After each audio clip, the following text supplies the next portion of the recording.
Okay. So, since speaking of WebAssign and the assignments, again, several people have been emailing me with issues they've been having getting registered, which is exactly what I've been expecting. I'm glad to see people are getting in, or at least attempting to. I'm going to load up my WebAssign as well to see the actual head count at the moment. But something about WebAssign I actually forgot to mention. Everyone should have the classroom code for this particular lecture section. If I can find where I kept the syllabus.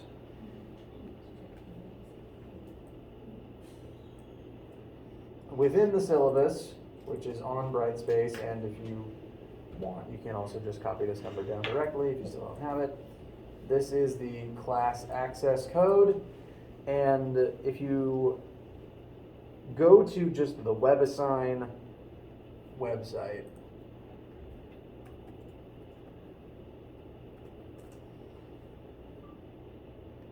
if you're just completely starting fresh, if you just click enter class key, this is where that goes.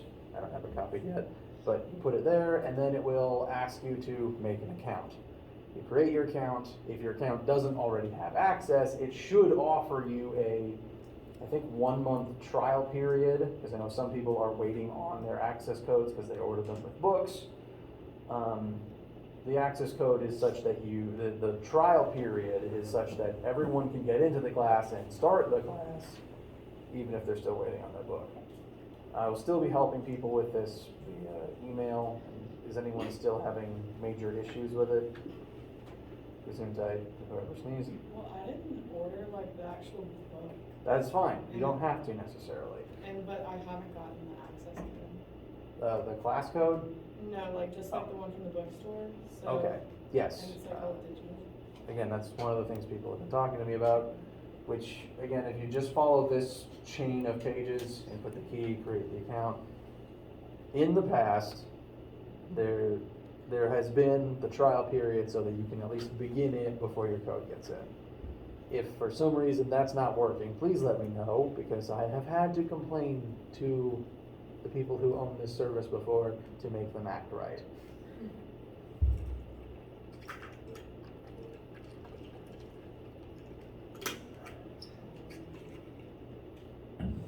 So, even if you are waiting on your code for whatever reason, in general, I tend to recommend just getting it through the website, because physical textbook services are always delayed this time of year. It's kind of ironic. The part of the year everyone needs the books is when they're at their slowest.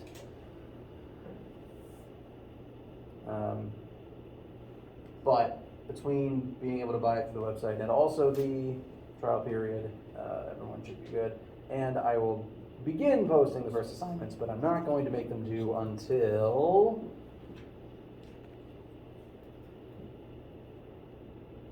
at the very earliest, probably Wednesday, September 8th. I tend, as a personal policy, to try to not make homeworks and quizzes due like over the weekend. I like to make them due such that we can at least have 1 day back to talk about things, people ask their questions, et cetera. So the first assignment, if it goes up now, just so that I can get it up, it probably won't be due until around here, so that we have a week to work on it together, and then you can ask your questions one of these days. Cool? Okay.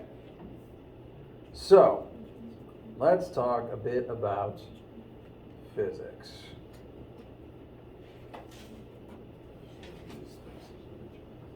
If I can find the notes I'm hoping to display.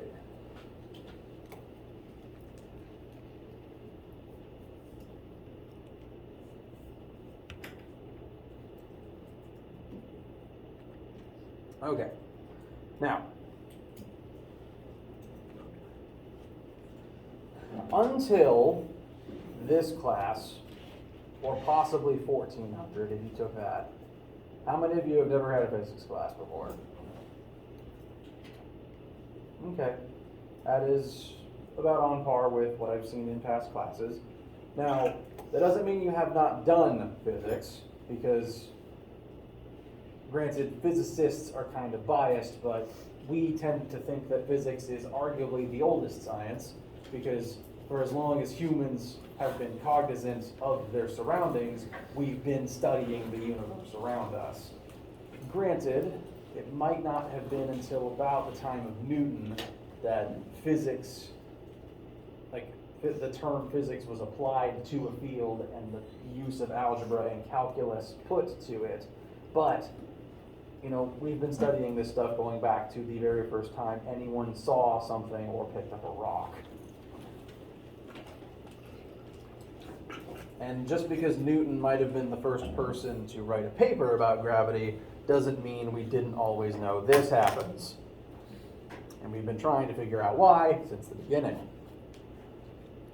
Now, the thing about physics is, it is inherently imperfect because it was invented by humans.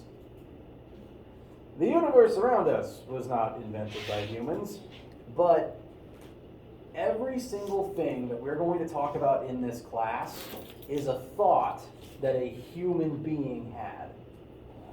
We're going to, we're going to measure a lot of data in here. And the data, which is numbers recorded about the universe around us, that data is inherently true, as long as we record it correctly. You know, if I ask you to tell me specifically how many markers are on this table, you can count them and tell me completely truthfully how many markers there is, and that is an inherent truthful fact of the universe. You might not be able to tell me who put them there, how long they've been here, things like that. That sort of thinking is where we get into the imperfect way that humans process information. And there's going to be, within this class, there's going to be mainly two different types of, not necessarily data, but two different types of thoughts. There's absolute truth, which is really just the data that we collect in here. And then there's all the stuff that we extrapolate from that data, all the thoughts and hypotheses and experiments we run. That is mostly going to be in the realm of a human came up with this explanation for what happened, and because a human came up with it, it's inherently flawed. Gravity, technically, doesn't exist. Things fall. That happens. That's immutable truth. However, the term gravity is applied, the name gravity is about a theory that Newton had about why things fall, and that theory has stuck. So when I refer to gravity, I refer to the man-made explanation for why things fall, not necessarily the fact that they fall.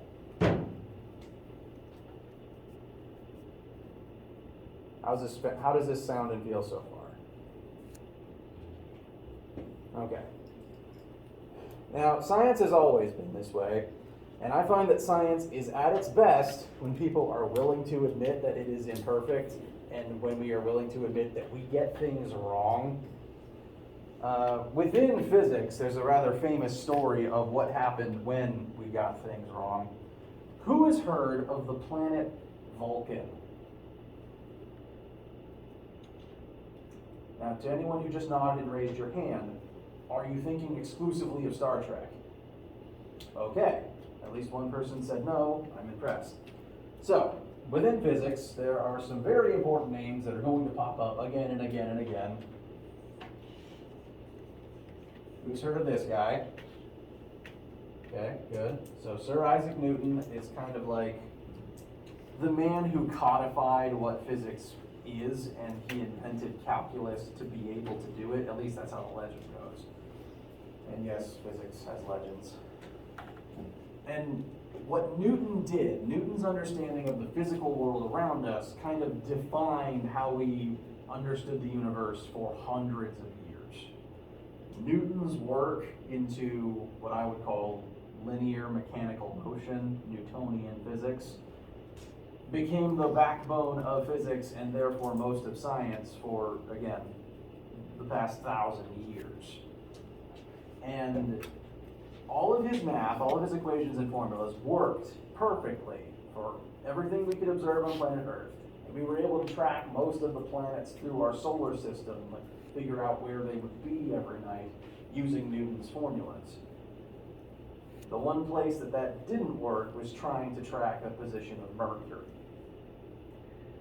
Every other planet, including Earth, we could figure out where it's going to go using the work that Newton did. He's pretty famous for this equation, which you should have seen by this point in your lives, or at the very least heard it spoken out loud, force equals mass times acceleration. This helped us track where every planet would go except Mercury, and for a long time no one knew why. But because everyone liked this equation and the work that Newton did, and some scientists weren't willing to admit it could be wrong, someone proposed that in order for Mercury's orbit to be this screwed up, there must be another planet in our solar system affecting its orbit. The theory went that if this is the sun, and this is Mercury, and then you've got Venus, and then you've got Earth, there must be some mystery planet on the other side of the sun affecting Mercury's orbit. This is the only way this formula can predict Mercury's orbit correctly.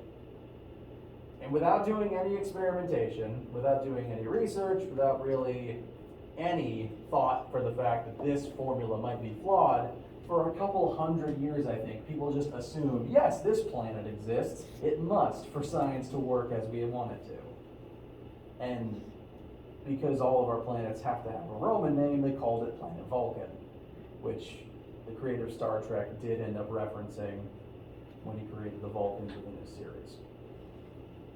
And guess what happened when we eventually were able to send a telescope to the other side of the sun and look for Planet Vulcan? It's not there. Sorry, Spock. So, this planet doesn't exist. The formula was flawed because it was invented by a human. Cue this man. You should all know that name. Einstein's work, famously at least, was mostly in the realm of space-time and spatial relativity, which is the idea that mass and gravity affect how space and time work around things. And thanks to Einstein's work and Einstein's redefinition of physics, we now have an understanding that Mercury's orbit is wonky because it's closest to the sun, and the sun's gravity well is literally slowing down time, which affects Mercury's speed.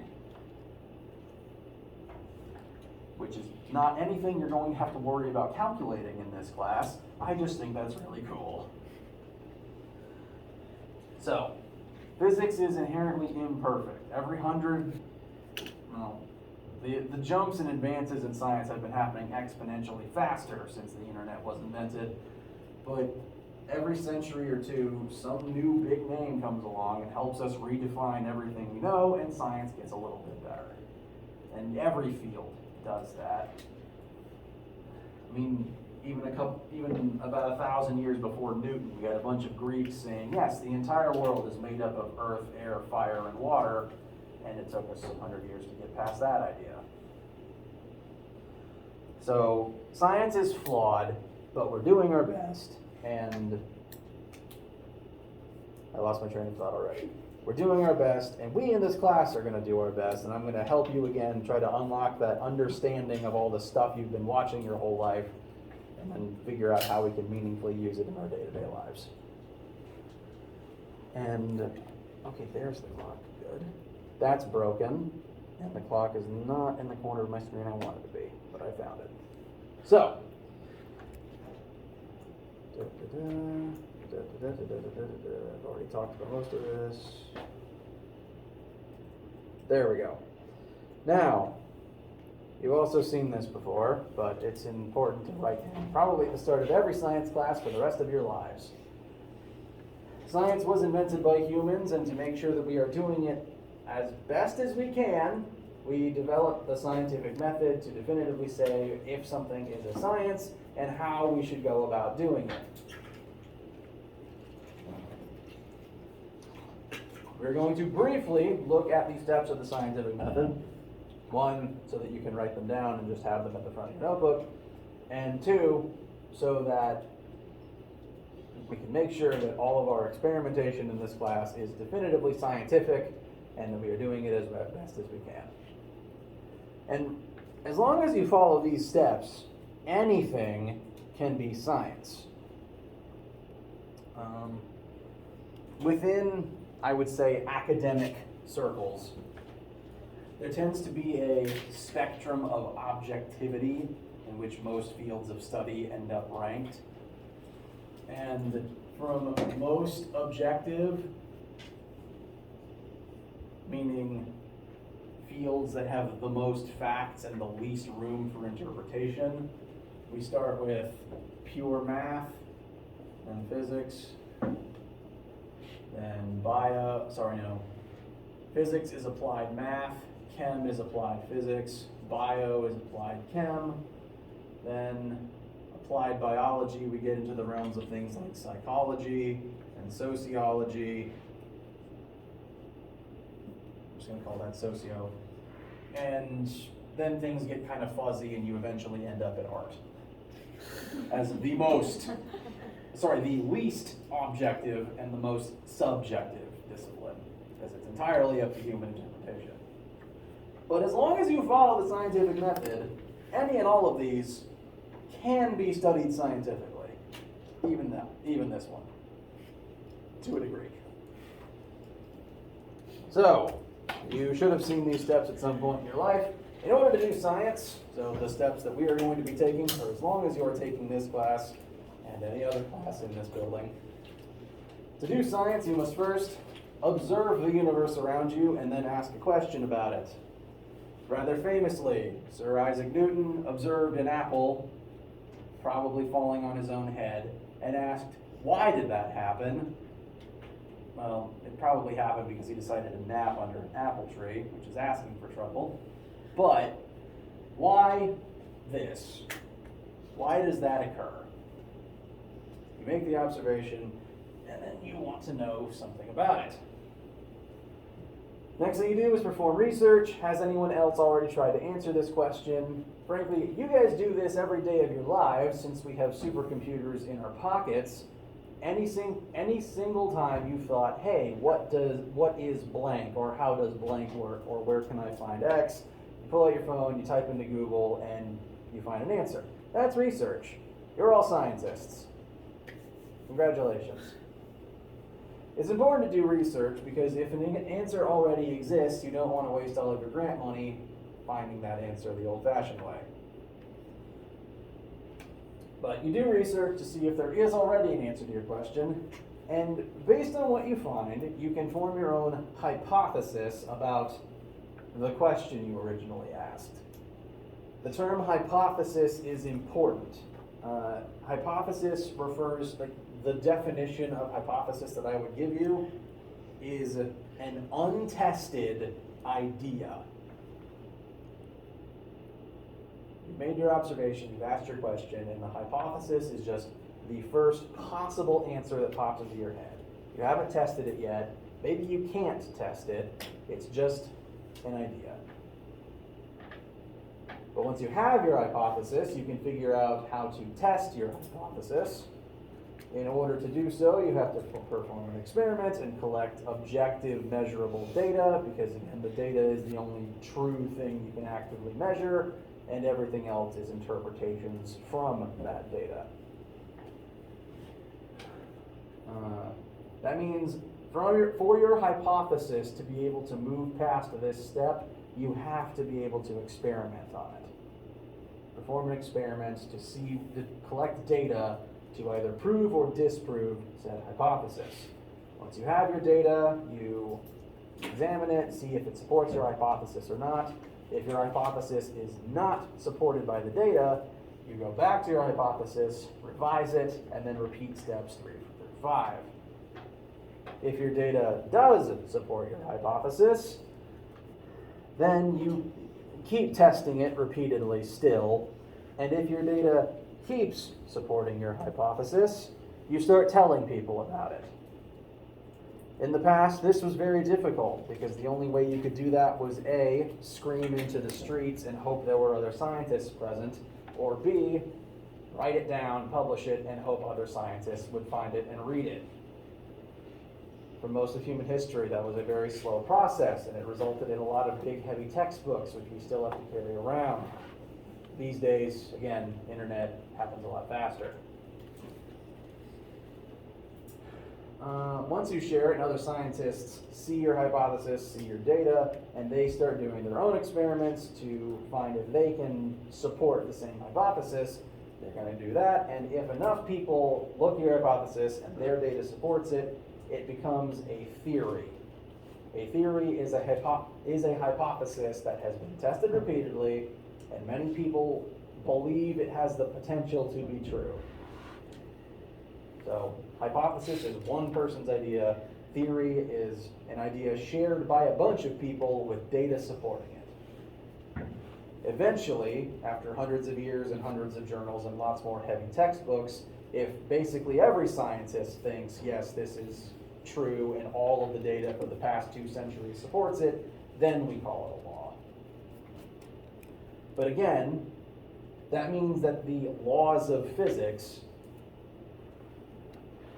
are technically invented by humans, because that means they eventually had to, at one point they began as a hypothesis of physics that sprang from a human brain. When I say, frankly, when anyone says laws of physics, that doesn't actually refer to the immutable truths of the galaxy. That refers to our best guess at why the immutable truths of the galaxy work the way they do. We still don't technically know the immutable truths of the galaxy because we've been observing them imperfectly with our squishy human eyes and processing that information with our squishy human brains. And I frankly don't think we're ever going to know all of the secrets this side of heaven. So I think it's probably more productive for most scientists to just get along and try to figure out cold fusion already.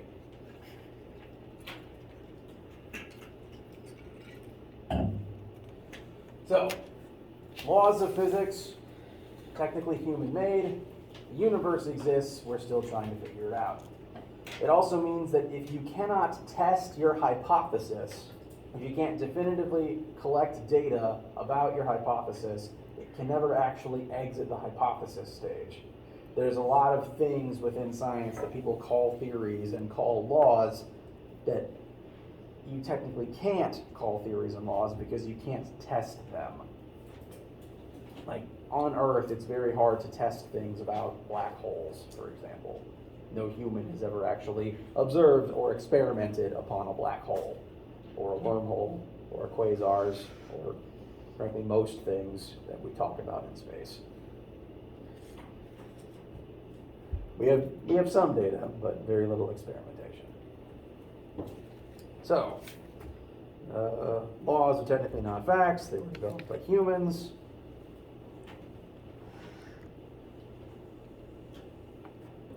And thanks to the scientific method, we have 2 rough categorizations for the types of sciences that things are. In physics, we try to do things in terms of operational science. If science is operational, it means that you can test your hypotheses, you know definitively all of the conditions of your experiment and your test subjects before and after the experiment. You can collect data on this is definitively how things started in the experiment, this is what happened during the experiment, this is what happened at the end of the experiment. If something is operational in its technique, then you can definitively list all of that data and draw conclusions about why that before and after occurred from there. This, at least physicists would argue, and I am one of those, is the truest form of science. Things get a little bit fuzzier when you can't measure every single part of your experiment. For example, if your experiment has to do with the state of an object before you found it. I mentioned earlier you can tell me how many markers are currently on the table, but you can't definitively tell me where they came from, who put them there, or if at any point in time there was a different number of them. You guys just walking into the room don't have that data. I don't think anyone has that data. I know I don't. That means that any experimentation further can't actually reflect those original conditions. That data just doesn't exist.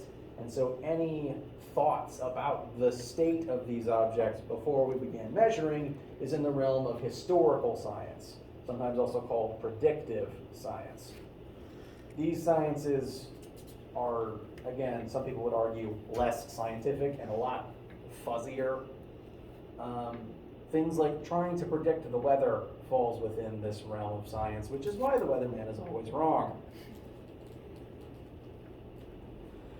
It is important to be able to tell the difference between historical and operational sciences because, again, if you want good hard data and good hard rules and the best interpretation of that data possible, you're going to want your scientific approach to be operational in nature. So keep in the back of your head the steps of the scientific method and the difference between those two. Any questions about anything that I've been word vomiting this morning?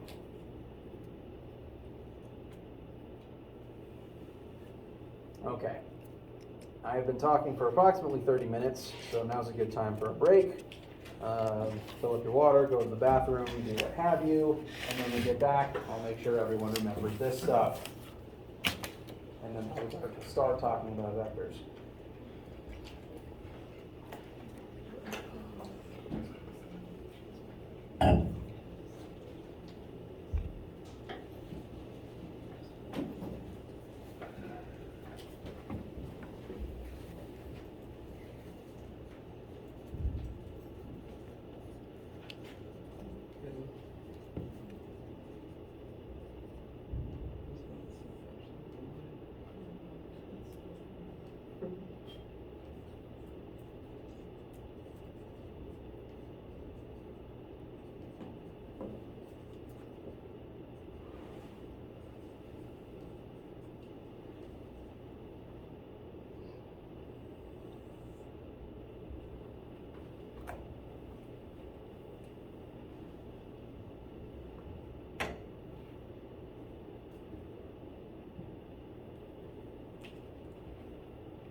Yes. Brief footnote about that, though. I am in the personal habit of continuously changing and refining my notes in my PowerPoints. So when I upload a PowerPoint at the start of a chapter or lesson, it will probably mutate even as that week goes on, and I'll try to keep the one on Brightspace up to date if I can.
Yeah, ask us later.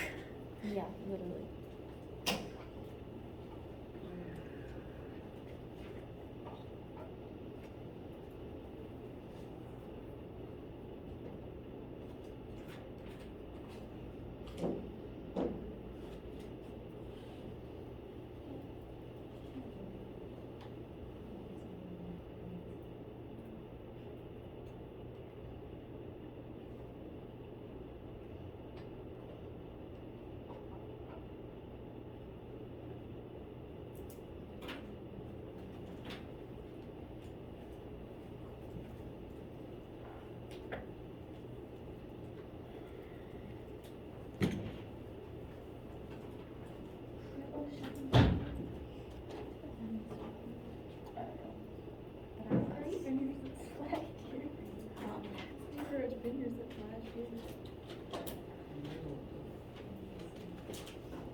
Which game? I'm not sure. I can check it. I don't know. Maybe.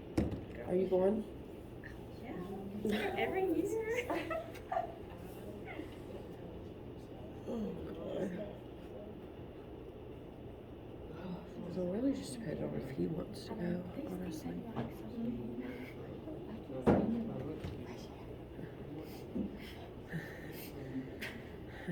Y'all, I need some Starbucks frogs. The paper ones. So I just sit there and I see turtles in the room clean. I hate you.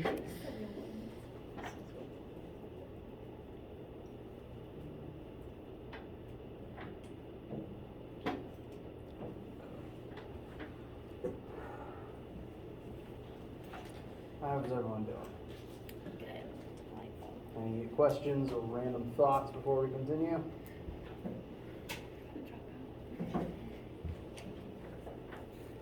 Okay. So, in science, well, at least in physics, at least physics done on this floor of this department of this school's physics department, we will use the metric system. And I'm generally under the assumption most of the planet is going to be using the metric system and has for some time. If you were raised in the United States and haven't done much global science, then you've probably been used to using what is called the imperial system, which is feet and inches and ounces and gallons, etc. Oh, and pounds. Pounds is an imperial unit as well. Most of the planet and most scientific disciplines don't use that system. They instead use the metric system, which has its own units, and rather than trying to remember that there's 12 inches in a foot and 5,000 odd feet in a mile, most of their units scale by groups of 10 and have different prefixes attached to them. Has anyone in here never used the metric system before? Okay, this is review. I was hoping it would be review. So, the most common metric prefixes, and the ones that we will be using most of the time, we have our base units. Common units are going to include meters for distance, liters for volume, and grams for mass. Mass is a very important unit because we will be using it for all of, or most of our force calculations in here. And mass is kind of a tricky one for some people because there's no imperial equivalent unit for grams. At least in the US, we don't really talk about mass, we tend to talk about weight. But weight and mass are technically different measures. So there isn't really an imperial counterpart to the gram. The imperial counterpart to liters is, well, they aren't equal to each other, but we tend to measure volume in gallons and distance in inches, feet, miles, etc. But these are our base units, and you can scale them up or down using the prefixes deci, centi, milli, or deca, hecta, and kilo. If you've done much science, you're probably aware that these ones don't show up much. In fact, I have to keep reminding myself that hecta exists.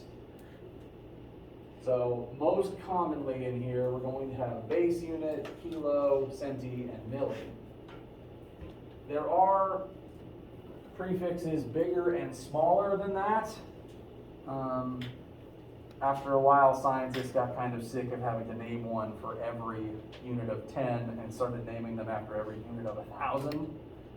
So a megagram would be 1,000 kilograms, a gigagram is 1,000 megagrams, etc.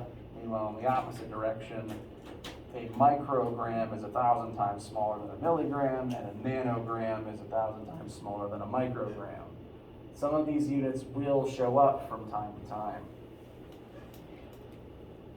Sometimes you'll see rather large units of force and mass, and very small units of also mass and things like electric charge, and sometimes time units get very small. I believe, and again, this is imperfect data that is very hard to measure, I believe that the smallest unit of time we have ever successfully measured is 1 attosecond, which again, would not be easy to do. So, any questions or complaints regarding using metric for this class? Okay. Very briefly, first math questions, yay! Metric conversion review, see how quickly you can find these three numbers.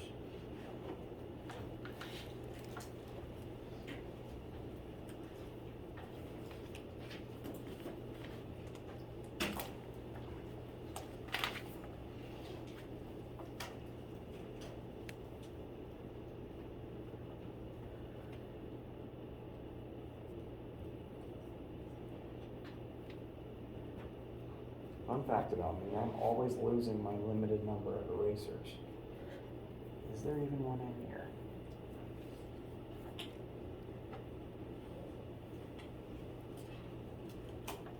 Yes, this is it.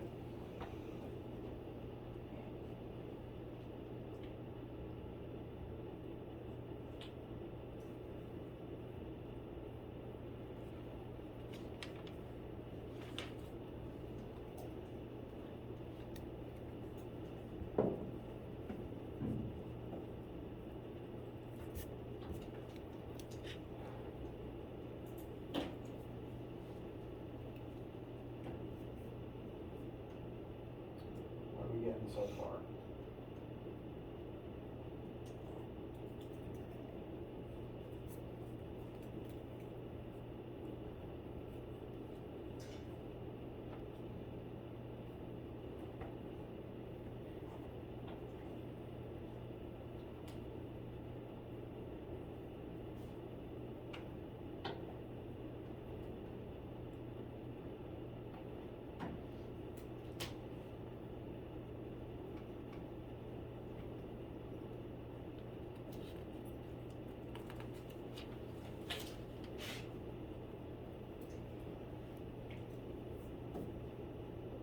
Alright. How many kilometers are we looking at?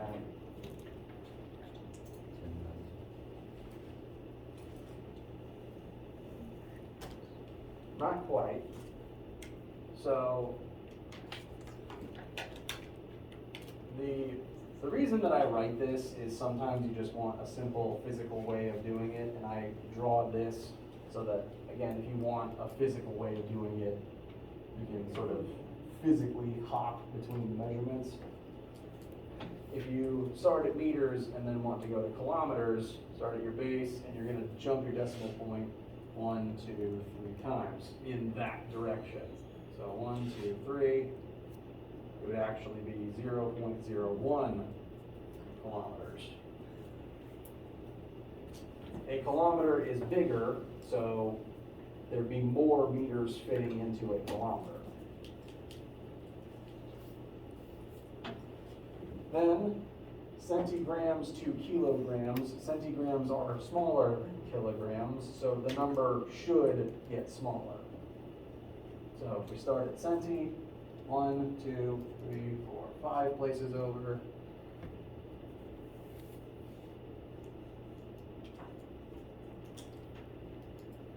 Yes, 0.001 kilograms. Minor footnote while I'm writing these numbers. I am personally in the habit of putting an extra 0 in front of decimal points.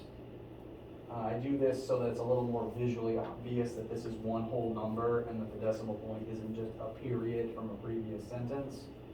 This is not required, it's just something that I do, and generally I think other scientists prefer it, so it might help you to make sure other teachers could read your answers sometimes. Not required, but advised. So, kiloliters to liters. If we start at kilo, we're going to jump 1, 2, 3, 4, 5, 6 places over. So that's,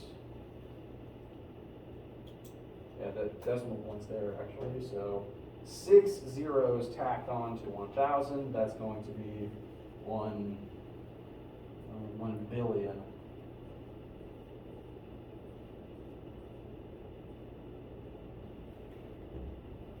Milliliters. Kiloliters are bigger than milliliters, so if you go to a smaller unit, you're going to get a bigger number. questions so far? Okay.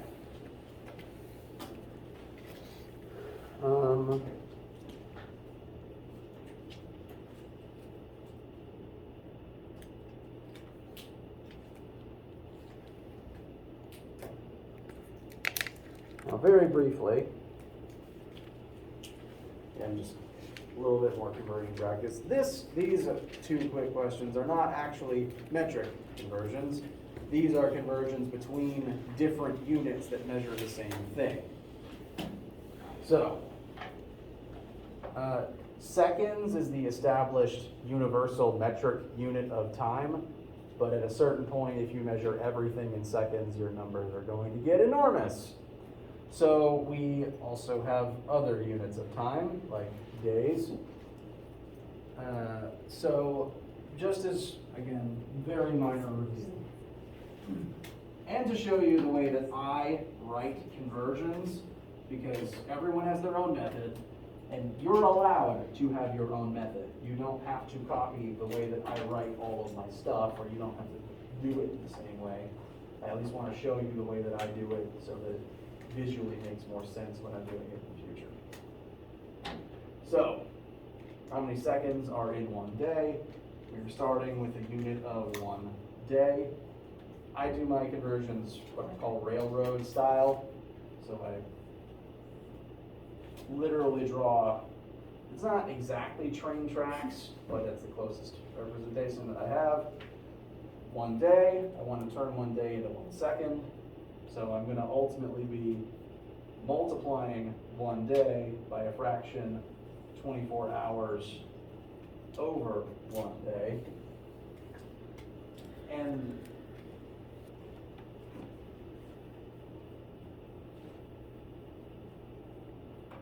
if you've never seen this type of conversion before, it's based on the fact you can start from here, 24 hours equals 1 day. That means these two numbers equal one another. If I rearrange this fraction to be 24 hours over 1 day equals 1, I divide 1 day over and now it's in the denominator. That means that technically this whole fraction equals 1, which means I can multiply anything I want by it and I haven't changed its value, just its unit. So I take this fraction and I'm just going to multiply it by 1 day, and the way that it's currently set up, it's going to cancel the day units and leave me with hours. So 1 times 24, it's not a revolutionary thought yet, but now we're also going to do 1 hour is 60 minutes. That'll cancel out hours and leave us with minutes, and then 1 minute is 60 seconds.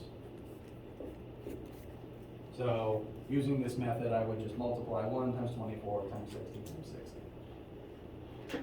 Again, if I imagine you all have your own tactic for this by now. Please keep doing that. I've just had people raise an eyebrow when I do this without saying what it is first.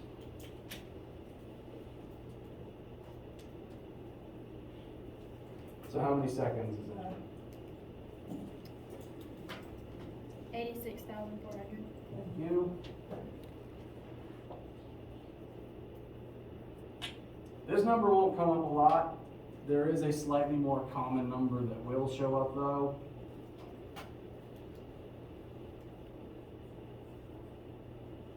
You don't have to memorize it, but I have it in my head at least. 36,000 seconds.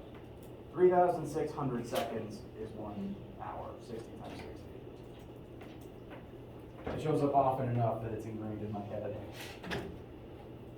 And then the other question. Rectangular building lot measures 1.00 times 10 to the 2 feet. This is scientific notation. What number does this correlate to? 100. 100 feet. Very good. So it measures 100 feet by 150 feet. What is this lot's size in units of meters squared? We're given 2 units of feet and we want meters squared. Off the top of your heads, where would you begin?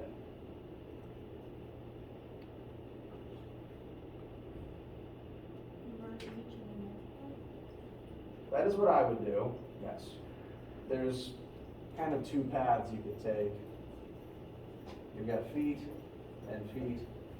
You could either turn them both into meters and then multiply them to get meters squared, or you could go ahead and find feet squared and convert it into meters squared. Either works.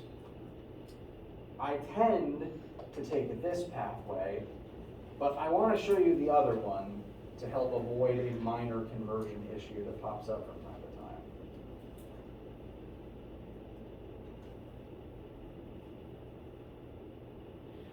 So, we've already looked at the scientific notation.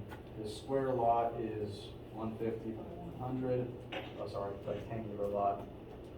And that would be 150 with two more zeros, 15,000 feet squared. And now I want to convert that to meters squared. If I set up my railroad system, we have our conversion. 1 meter equals 3.3 feet. That conversion will show up pretty frequently. And as a minor note, meter sticks and yard sticks, not the same length. Keep that in mind. So, if I want to get rid of feet and have meters, I'm going to put the feet part of that on the bottom, 3.3 feet, 1 meter, and that's going to cancel out feet and leave me with meters squared, right?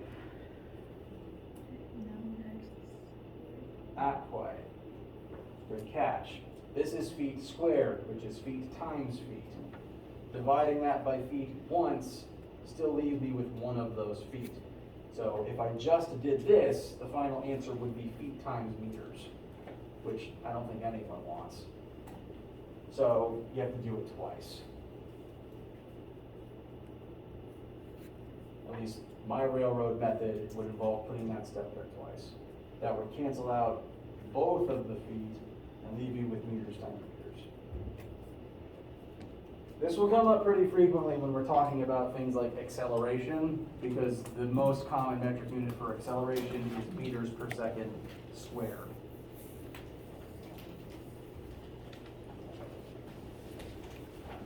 And that's the official end of the lecture. Don't want to hold you up on a Friday. I will be posting the first, and I'm going to keep talking. That doesn't mean you can't leave. You can leave. I just keep talking because I feel contractually obligated to it. I'm going to post the first assignment soon. That doesn't mean you need to immediately jump on it. It will be due at the very least 1 to 2 weeks from now. Next week we will begin with 1 and 2 and possibly a brief look into 3-dimensional motion, and we're going to stick with 2-dimensional motion mostly. 2D motion and vectors. Again, examining physics proper. Thank you all. Do please have a wonderful day and a wonderful weekend. And we don't have lab today. We do have lab next week. So start coming to lab next week. I'm still talking. Have a great day.